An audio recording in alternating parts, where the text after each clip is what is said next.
আচ্ছা, তারপরে যে জিনিসটা দেখবো এরকম গোল, সেটাকে বলা হয় কানেক্ট। তাহলে আমরা কি কি দেখতে পেলাম? Start, stop, input, output, process, connect. তারপর হচ্ছে এরকম একটা ফ্লো চার্ট, এটাকে বলা হয় ফ্লো বা প্রবাহ। এটা হচ্ছে ফ্লো, তার মানে চিত্রটা কোন দিকে যাচ্ছে। আপাতত আরেকটা মোস্ট ইম্পর্টেন্ট একটা জিনিস আছে, সেটা হচ্ছে যে এরকম তোমার ডায়মন্ড শেপের মতো থাকবে, এটাকে বলা হয় কন্ডিশন। কন্ডিশন মানে শর্ত, কোন ধরনের কন্ডিশন, ইয়েস বা নো এর ধরনের কন্ডিশন থাকবে। তাহলে তোমরা ভালো করে খেয়াল করো, এই চিত্রগুলো যদি তোমরা জানতে পারো বা বুঝতে পারো, আমি মনে করি ফ্লো চার্টে আর বেশি কিছু চিত্র নেই, আর রিপ্রসেসিং আর অনেক কিছু আছে, তোমাদের মোটামুটি এতগুলো জানলেই আশা করি চলে যাবে তোমার একটা ফ্লো চার্ট তৈরি করার জন্য। তাহলে একটু ভালো করে খেয়াল করো যে আমি ফ্লো চার্টের জন্য বেশ কিছু চিত্র দেখলাম। এটা হচ্ছে স্টার্ট, স্টপ, এটা শুরু করতে গেলে এবং বন্ধ করতে গেলে, বা ইনপুট দিতে গেলে বা আউটপুট দিতে গেলে, মানে পেতে গেলে, এটা প্রসেস করার জন্য, এটা হলো কানেক্ট করার জন্য, দুই বা ততোধিক রেজাল্ট থাকবে সেটাকে কানেক্ট করবো। এটা হচ্ছে ফ্লো, এটা হচ্ছে কন্ডিশন মানে শর্ত, ইয়েস অথবা নো হবে। তাহলে একটু ভালো করে খেয়াল করো যে আমরা ফ্লো চার্টে কিন্তু সবগুলো চিত্র পেয়ে গেছি। এবার আমরা অ্যালগরিদমের আমি কি বলছি, অ্যালগরিদম মানে হচ্ছে যে কোনো একটি প্রোগ্রামকে ধাপে ধাপে বর্ণনা করা, কোনো একটি প্রোগ্রামকে ধাপে ধাপে বর্ণনা করা। তাহলে এখানে যদি আমি ধাপে ধাপে বর্ণনা করতে চাই, সেক্ষেত্রে কিন্তু আমার কোনো কি লাগবে না, কোনো ফ্লো চার্টের মতো কোনো চিত্র লাগবে না। এখানে জাস্ট 1 2 3 4 এভাবে আমি নাম্বার দিয়ে ধাপে ধাপে বর্ণনা করব। ক্লিয়ার? আশা করি ব্যাপারটা বুঝতে পেরেছো। এখন আমরা চলে যাচ্ছি সরাসরি একটা অ্যালগরিদম এবং ফ্লো চার্ট তৈরি করার কাজে। দেখো, মনে করো আমরা প্রথমে যে কাজটি করবো যে দুটি সংখ্যার যোগফল নির্ণয়ের একটা প্রোগ্রাম তৈরি করতে যাচ্ছি। আমরা কি করতে যাচ্ছি? দুটি সংখ্যার যোগফল নির্ণয়ের একটি প্রোগ্রাম তৈরি করব। আচ্ছা, আমি এখানে লিখলাম দুইটি সংখ্যার যোগফল নির্ণয়ের ফ্লোচার্ট ও অ্যালগরিদম। ফ্লোচার্ট ও অ্যালগরিদম। আচ্ছা, তাহলে দেখো, এটা হচ্ছে আমার একটা সমস্যা যে আমি দুটি সংখ্যার ফ্লোচার্ট নির্ণয়ের একটা অ্যালগরিদম তৈরি করব এবং একটি ফ্লোচার্ট তৈরি করব। তাহলে কিভাবে করব? প্রথমে আমাদের কি করতে হবে? প্রথমে দেখো, আমি বলছি প্রথমে আমি স্টার্ট করব, আমি ফ্লোচার্ট আগে করছি। দেখো, প্রথমে আমাকে স্টার্ট করতে হবে, আর স্টার্টের জন্য কিরকম চিহ্ন দিতে হয় মনে আছে তো? এই যে এরকম আমি স্টার্ট করলাম, তাই না? আমি দুটি সংখ্যার যোগফল নির্ণয় করব। এবার আমি যেই দুটি সংখ্যার নির্ণয় করব সেটা আমার জানতে হবে না, বলো তো? এবার খেয়াল করো, এবার আমাকে দুটি ভেরিয়েবল দিতে হবে। ভেরিয়েবল মানে কি? ভেরিয়েবল মানে হচ্ছে খালি একটা পাত্র। কিরকম পাত্র? মনে করো একটা গ্লাস, এটাকে আমি ভেরিয়েবল বলতে পারি। কেন? কারণ এই গ্লাসের কিন্তু কোনো নিজস্ব মান নেই। গ্লাসের ভিতরে যে জিনিসটা তুমি দিবা সেটা পরিবর্তনশীল, তাই না? গ্লাসের ভিতরে আমি কি পানি রাখতে পারি, চিনি রাখতে পারি, শরবত রাখতে পারি, বালি রাখতে পারি, আমার যা ইচ্ছা আমি তাই রাখতে পারি। তার মানে কি গ্লাসের মানটা কি পরিবর্তনশীল না? ঠিক ভেরিয়েবল হচ্ছে এরকম একটা জিনিস যার মানটা স্টোরেজ, যার মানটা কিরকম হবে? পরিবর্তনশীল হবে। এখন তুমি চিন্তা করো দুটি সংখ্যার যোগফল নির্ণয়। এখন যদি আমি সরাসরি দিয়ে দেই 5 আর 6 যোগ করো, 5 আর 6 যোগ করতে পারে, তাহলে তুমি একটু জিনিস চিন্তা করতে, এমন কোন ক্যালকুলেটর কি তুমি কিনবা যে ক্যালকুলেটর শুধুমাত্র 5 আর 6 যোগ করতে পারে, অন্য কোনো সংখ্যা যোগ করতে পারে না? অবশ্যই তুমি সেটা কিনবা না। তুমি কি এমন একটা ক্যালকুলেটর কিনতে চাও যেই ক্যালকুলেটর যে কোনো দুটি সংখ্যা যোগ করতে পারে, তাই তো? আচ্ছা, তাহলে সেই যে কোনো দুটি সংখ্যা আমাকে আগে নিতে হবে, কম্পিউটারের কাছে নিতে হবে। তাহলে আমি কি করব? যে কোনো দুটি সংখ্যাকে দুটো ভেরিয়েবলের মধ্যে নেব। মনে করো দুটো ভেরিয়েবল নিলাম, ইনপুট, এটা তো ইনপুট দিতে হবে, তাই না? এই দুটি সংখ্যা কে দিবে? যে ইউজার সেই তো দিবে, প্রোগ্রাম তো আর দিবে না, যে ইউজার সেই দিবে। তাহলে ইনপুট এ কমা বি, তাহলে ইনপুটের চিহ্নটা কিরকম হবে মনে আছে? এরকম সামান্তরিকের মতো, তাই তো? আচ্ছা, এবার দেখো তো, এবার আমাকে কি করতে হবে? এই যে আমি দুটো ইনপুট পাইলাম, তখন কি করবে? যখন স্টার্ট করব, ইনপুটে এ আর বি দিবে। এ আর বি এর মানটা কি আমরা জানি? জানি না। এটা কি যে ইউজ করবে ইউজার, সেই ইউজার এই মান দুটো দিবে। তারপর কম্পিউটার কি করবে বা প্রোগ্রাম কি করবে? তারপর প্রোগ্রাম কি করবে? সেটাকে প্রসেস করবে। কি রকম প্রসেস করবে? যে s equal a plus b, এটা প্রসেস, তাই তো?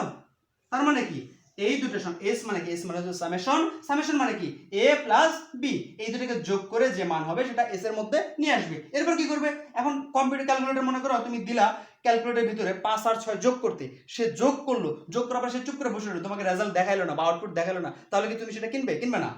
তাহলে আমার কি করতে হবে? আউটপুটও দেখাইতে হবে। তাহলে আমি আউটপুট দেখাই, আউটপুট বা প্রিন্ট যেটা লেখো না কেন, প্রিন্ট বা আউটপুট যাই লেখো না, প্রিন্ট s, এটাকে আউটপুট। তাহলে আউটপুটের চিহ্নটাও এরকম হবে আমাদের মতো। এবার আর কিছু আছে না, আমার কিন্তু কাজ শেষ। তাহলে আমি কি করব? এখানে স্টপ, আমি বলছি স্টার্ট এবং স্টপ একই চিহ্ন হবে, তাই না? দেখছো? তাহলে এটা কিন্তু আমার হয়ে গেল। দেখো আমি একটা প্রোগ্রামিং করব, আমি একটা প্রোগ্রাম তৈরি করব। কিসের প্রোগ্রাম? যে দুটি সংখ্যার যোগফল নির্ণয়ের প্রোগ্রাম। ওকে, এখন দুটি সংখ্যার যোগফল নির্ণয়ের যখন আমি একটা প্রোগ্রাম তৈরি করব, তখন আমাকে কি করতে হবে? প্রথমেই স্টার্ট করতে হবে, কাজটা শুরু করতে হবে, তাই তো? এরপর আমাকে কি করতে হবে? এরপর আমাকে ওই দুটি সংখ্যা ইউজারের কাছ থেকে নিতে হবে, তাই না? আমরা যখন ক্যালকুলেটরে যোগ করি, ক্যালকুলেটর কিন্তু এক ধরনের গণনা যন্ত্র, তাই না? কম্পিউটারের মতোই। আমি সেখানেও কিছু প্রোগ্রাম দেওয়া থাকে, আমি ওইদিকে যাচ্ছি না, একটু খেয়াল করো যে আমরা যখন একটা ক্যালকুলেটর যোগ করতে চাই, তখন ক্যালকুলেটর কি হয়? অন হয়। অন হওয়ার পর কি করতে হয়? সেখানে সংখ্যা দুটো দিতে হয়। আমি সেখানে সংখ্যা দুটো দিলাম, এ এবং বি এর জায়গায় আমি সংখ্যা দুটো দিব। দেওয়ার পর কি করবে? কম্পিউটার কি প্রসেস করবে? যে এ প্লাস বি করে এস বের করবে, তাই তো? এবার কি করবো? প্রিন্ট এস, মানে সেটাকে আমাকে প্রিন্ট করে দেবে, তারপর স্টপ করে দেবো। এটা গেল আমার কি? Flow chart. এটা কি গেল? Flow chart. এবার আমি দেখব যে এই ফ্লো চার্টের অ্যালগরিদম কি হবে। আমি প্রথমে কি করব? ধাপ 1, আমি বলছি যে ধাপে ধাপে বর্ণনা করার নামই হচ্ছে কি? ধাপে ধাপে বর্ণনা করার নামই হচ্ছে অ্যালগরিদম, তাই না? কোন প্রোগ্রামকে ধাপে ধাপে বর্ণনা করার নামই হচ্ছে অ্যালগরিদম। ধাপ 1, ধাপ 1 আমরা কি করব? কাজটি শুরু করি। কাজটি তাই তো করছি, তাই না? কাজটি শুরু করি। দেখো আমি প্রথমে কি করছি? স্টার্ট করছি। এরপর আসবে ধাপ 2। ধাপ 2 কি হবে? ইনপুটে এ এবং বি এর মান কি করি? প্রদান করি। ইনপুটে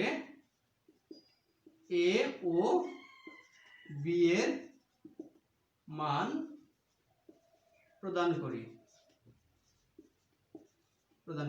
এ ও বি এর মান প্রদান করি, তাই না? তারপর কি করে? ধাপ 3 তে কি হয়েছে? দেখো এ এবং বি এর মান যোগ করে, এ ও বি এর মান যোগ করে কোথায় রাখছি? এস এ রাখি, তাই না? তাই তো? দেখ এখানে আমি কিন্তু আমার নিজের ভাষায় লিখতেছি যে ইনপুট হিসেবে এবি দিছি, এস কি করছি? এটা এবি যোগ করছি, তারপরে কি করছি? দেখো তো ধাপ 4 এ, এরপর হচ্ছে ধাপ 4। ধাপ 4 এ গিয়ে কি করছি? এস এর মান প্রদর্শন করি। এস মানে কি? সামেশন। এস এর মান প্রদর্শন করি, বা কি এস এর মান প্রদর্শন করি, অথবা তুমি লিখতে পারো কি লেখা যায়?